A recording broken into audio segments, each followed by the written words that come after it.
Guys, welcome to my channel. అందరూ ఎలా ఉన్నారు? బాగున్నారా? నేను కూడా చాలా బాగున్నానండి. మీకోసం ఈరోజు టెంపుల్ స్టైల్ పులిహోర ఎలా చేయాలో చూపించబోతున్నాను. తిరుమల లాంటి పవిత్రమైన దేవాలయాల్లో కూడా పెట్టే పులిహోర ఈ విధంగానే చేస్తారనమాట. ఇంకెందుకు ఆలస్యం, ఎలా చేయాలో చూసేద్దామా? ముందుగా నా ఛానల్ ఏమైనా ఫస్ట్ టైం చూస్తున్నట్లయితే సబ్స్క్రైబ్ చేసుకోవడం మాత్రం మర్చిపోకండి. ఇంకా రెసిపీ విషయానికి వస్తే, ఒక గ్లాస్ బియ్యాన్ని ఈ విధంగా పొడి పొడిగా వండుకొని ముందుగా డిష్‌లో ఆరబోసి పక్కన పెట్టుకోవాలి. ఇప్పుడు పెద్ద సైజ్ చింతపండుని తీసుకొని అది ఒక గిన్నెలో తీసి అందులో కొంచెం గోరువెచ్చగా నీళ్లు పోయాలన్నమాట. చింతపండు మునిగేంత వరకు గోరువెచ్చ నీళ్లు పోసి దీన్ని ఒక అరగంట సేపు నాననివ్వాలి. అప్పుడు మనకు గుజ్జంతా బాగా వస్తుందన్నమాట.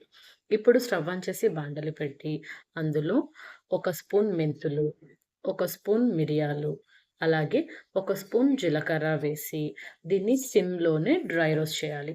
సిమ్‌లోనే డ్రై రోస్ట్ చేశామంటే ఆ స్మెల్ అంతా చాలా బావుంటుంది. సో, మంచి స్మెల్లొచ్చి ఇవంతా కూడా కలర్ చేంజ్ అయ్యేంత వరకు వేయించి, ఇప్పుడు దీన్ని ఒక ప్లేట్‌లో తీసి చల్లారనివ్వండి. అలాగే నెక్స్ట్ అదే బాండల్లో కొంచెం నెయ్యి వేసుకొని, అందులో ఆ నెయ్యి కాగిన తర్వాత జీడిపప్పు ముక్కల్ని వేసుకోవాలనమాట. ఇలా హాఫ్‌గా తుంచిన జీడిపప్పు ముక్కల్ని వేసుకొని, ఇవి కూడా సిమ్‌లోనే దోరగా వేయించాలి. చూసారా ఈ విధంగా కలర్ చేంజ్ అయింది. ఇప్పుడు వాటిని కూడా తీసి పక్కన పెట్టుకోండి. ఇప్పుడు స్టవ్ ఆన్ చేసి బాండలి పెట్టి, అందులో ఒక 10 స్పూన్స్ వరకు ఆయిల్ తీసుకోండి. ఆయిల్ ఎక్కువ ఉంటే పులిహోర టేస్ట్ చాలా బావుంటుందనమాట. ఇప్పుడు ఆయిల్ కాగిన తర్వాత అందులో ఆవాలు, జీలకర్ర, మెంతులు, అలాగే ఇంగువ కూడా వేసి అవి చిటపటలాడిన తర్వాత పచ్చెనగపప్పు, ఉద్దిపప్పు, కరివేపాకు తీసుకొని వీటిని కూడా ఈ తాలింపులోనే వేసుకొని సిమ్‌లోనే దోరగా వేయించండి. సో, ఇవి బాగా దోరగా వేగిన తర్వాత మనం ఇందాక చింతపండు నానబెట్టుకున్నాం కదండీ! దాంట్లో నుంచి గుజ్జంతా తీసి ఇప్పుడు దాన్ని ఈ తిరుమాతలో వేసుకోవాలి. చింతపండు గుజ్జంతా వేసుకున్న తర్వాత ఇప్పుడు ఇందులో పసుపు పొడి వేసుకుందాం. లైట్‌గా పసుపు పొడి వేసుకొని, అలాగే ఈ చింతపండు పులుసుకి పట్టడానికి కల్లులుప్పు కూడా వేసి, మొత్తాన్ని బాగా మిక్స్ చేసి హై ఫ్లేమ్‌లో ఈ చింతపండు గుజ్జుని ఉడకనివ్వండి.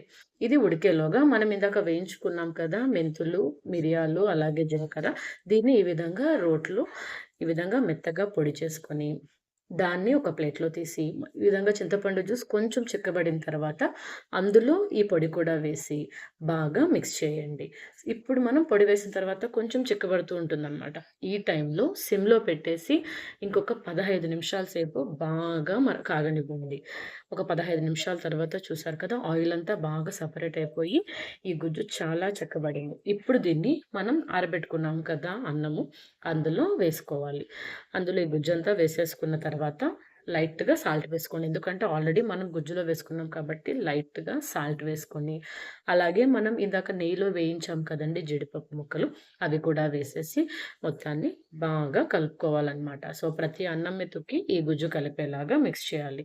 సో, గెంటితో కన్నా మనం చేత్తో కలిపామంటే చాలా వస్తుంది.